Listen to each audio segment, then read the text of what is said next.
Universitas Teknologi Nusantara.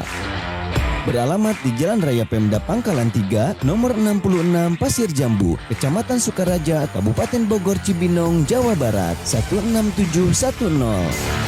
Memiliki program studi unggulan dan prospek kerja yang gemilang. S1 Akuntansi, S1 Biologi, S1 Kimia, S1 Manajemen, S1 Psikologi, S1 Teknik Elektro, S1 Teknik Industri, S1 Teknologi Hasil Pertanian. Menjadi solusi bagi kamu yang jadwal kerjanya shift, sibuk tidak memiliki waktu luang, serta biaya kuliah yang sangat terjangkau, bisa meningkatkan jenjang pendidikan dan Assalamualaikum warahmatullahi wabarakatuh. Perkenalkan, nama saya Rabiatul Ramadhani. Saya dari Prodi Akuntansi, Fakultas Ekonomi dan Bisnis, Universitas Teknologi Nusantara. Dengan nomor NIM 2420330003. Konten pemasaran.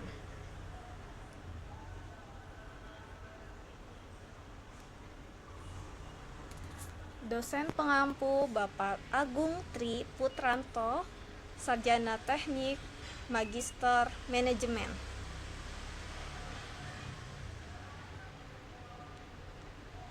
Materi pembelajaran. Pertama, pengertian konten pemasaran. Kedua, fungsi dan elemen konten pemasaran. Yang ketiga, alur proses konten pemasaran. Yang keempat, jenis konten dalam konten pemasaran. Yang kelima, strategi konten pemasaran. Pengertian konten pemasaran. Pemasaran konten adalah strategi penting yang fokus pada pembuatan dan distribusi konten relevan untuk menarik dan mempertahankan audiens target.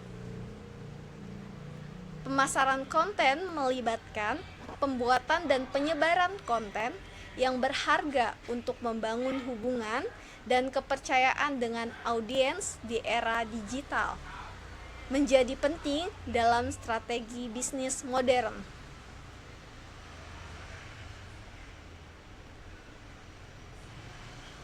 Menurut Joe Pulizzi, founder dari Content Marketing Institute, konten pemasaran adalah proses bisnis dan pemasaran untuk membuat dan mendistribusikan konten yang berharga dan menarik untuk memikat, memperoleh, dan melibatkan target audiens yang telah didefinisikan dan dipahami dengan jelas, dengan objektif mendorong tindakan pelanggan yang menguntungkan. Menurut Dan Norris, dalam bukunya yang berjudul Content Machine, Use Content Marketing to Build a 7-Figure Business with Zero Advertising. Konten pemasaran adalah merilis sesuatu hal menarik yang merebut perhatian untuk sebuah bisnis dan membangun kepercayaan. Fungsi dan elemen konten pemasaran. Fungsi konten pemasaran sangat beragam. Namun secara umum, konten pemasaran berfungsi untuk pertama, meningkatkan brand awareness. Dengan membuat dan menyebarkan konten yang relevan dan menarik, bisnis dapat meningkatkan kesadaran merek di mata audiens. Yang kedua, menarik perhatian audiens. Dengan membuat dan menyebarkan konten yang relevan dan menarik, bisnis dapat meningkatkan kesadaran merek di mata audiens. Yang ketiga, meningkatkan interaksi. Konten yang baik dapat mendorong audiens untuk berinteraksi dengan bisnis Anda, baik melalui komentar, berbagi, atau tindakan lainnya. Yang keempat, membangun kepercayaan. Konten yang transparan, otentik, dan berharga dapat membantu membangun kepercayaan antara bisnis dan audiens.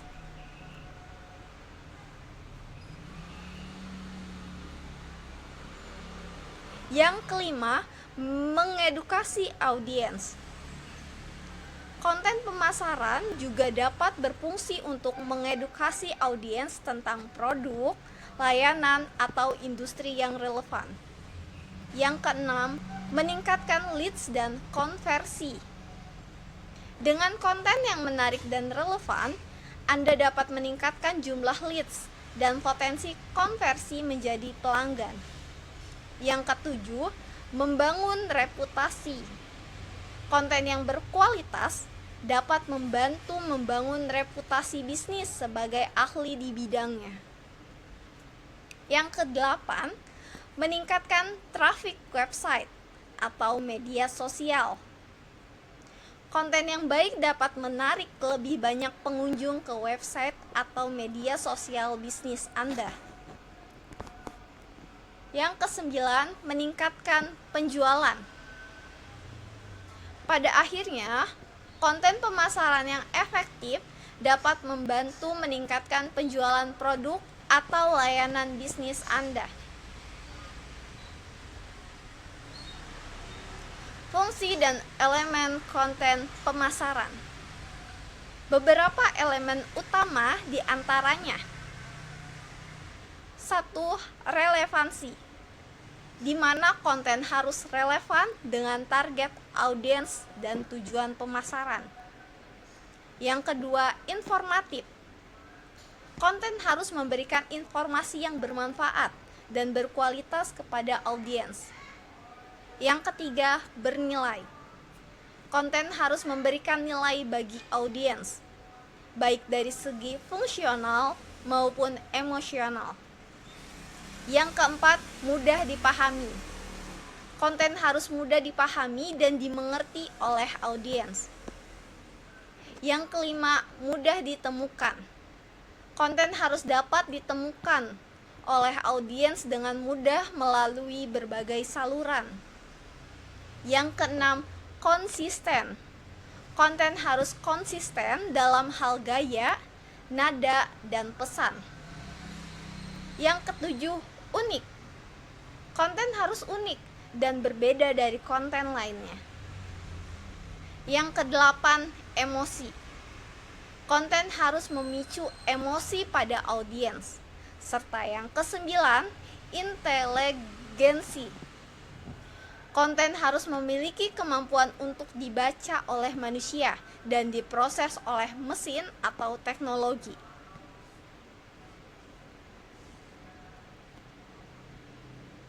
Alur proses konten pemasaran. 1. Perencanaan dan riset. Yang dimana menetapkan tujuan, mengidentifikasi audiens, dan menganalisis kebutuhan melalui riset pasar dan survei. Yang kedua, strategi konten, yaitu menyusun rencana termasuk memilih topik, format, dan kalender editorial untuk konten yang menarik. Yang ketiga, produksi konten, melibatkan kolaborasi antara penulis dan desainer untuk menciptakan konten visual dan naratif yang kuat. Yang keempat, optimisasi SEO, mengintegrasikan kata kunci ke dalam konten untuk meningkatkan visibilitas online. Yang kelima, distribusi konten, menggunakan media sosial dan email marketing untuk mencapai audiens target. Yang keenam, engagement dan interaksi, yaitu menanggapi komentar, dan pertanyaan audiens untuk membangun hubungan.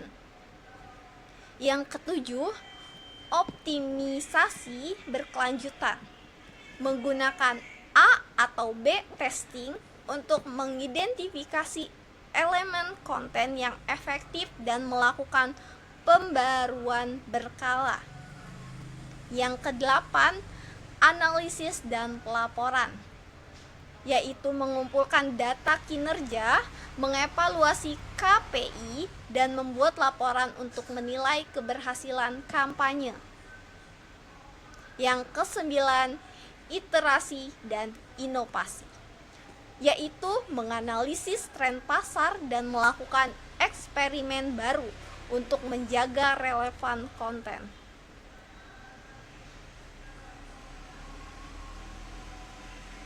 Jenis konten dalam konten pemasaran. Berikut 29 jenis konten pemasaran di antara lain: 1. Blog.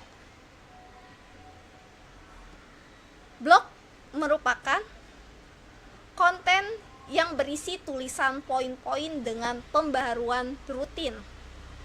Yang kedua, artikel, yang dimana tulisan memuat informasi mendalam, lebih informatif dibanding blog. Yang ketiga, e-newsletters, yaitu buletin elektronik yang dikirim secara berkala.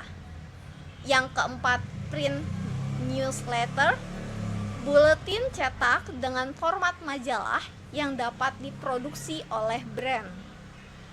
Yang kelima, white paper, yaitu laporan topikal sekitar 8-12 halaman tentang suatu masalah. Yang keenam, buku, yaitu sumber rujukan yang sering digunakan dalam diskusi publik.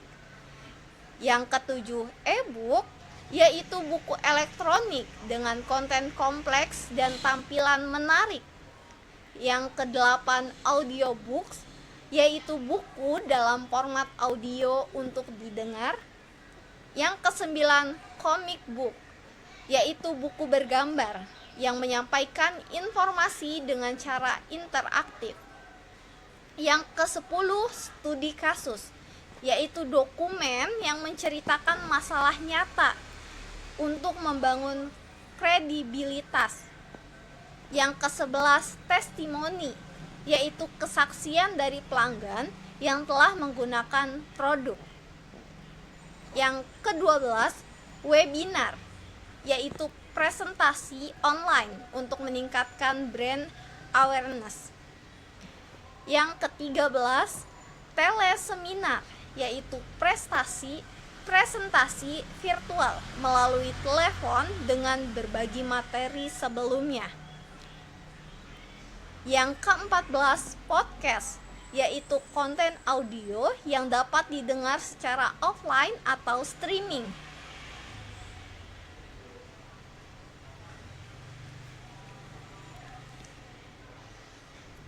Ke-15, video, yaitu konten berbasis video di platform seperti YouTube dan TikTok.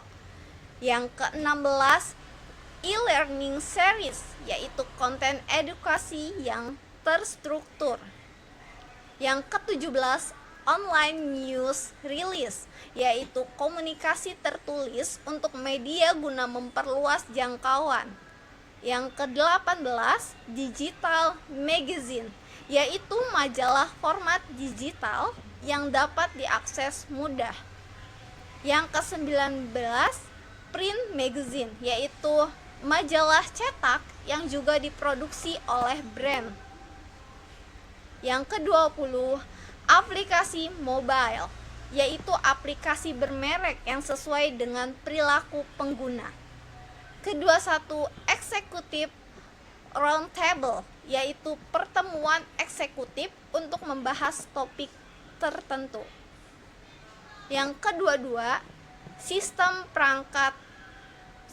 peringkat industri, yaitu daftar industri terbaik sebagai topik konten. Yang ke-23, virtual trade show, yaitu acara online untuk membangun relasi antar peserta. Yang keempat, roadshow, yaitu tur mini untuk menjangkau audiens tertentu. Yang kelima, branded content, tools and application, yaitu alat bermerek dengan fitur layanan tertentu. Yang keenam, game online, yaitu platform hiburan dengan konten interaktif.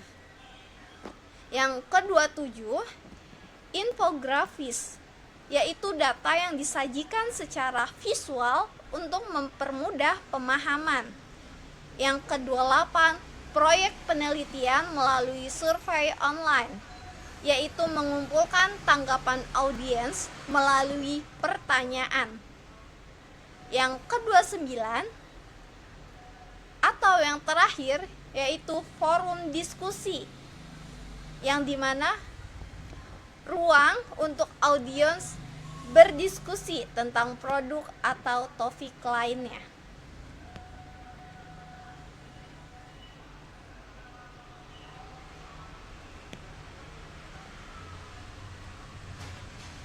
Strategi konten pemasaran.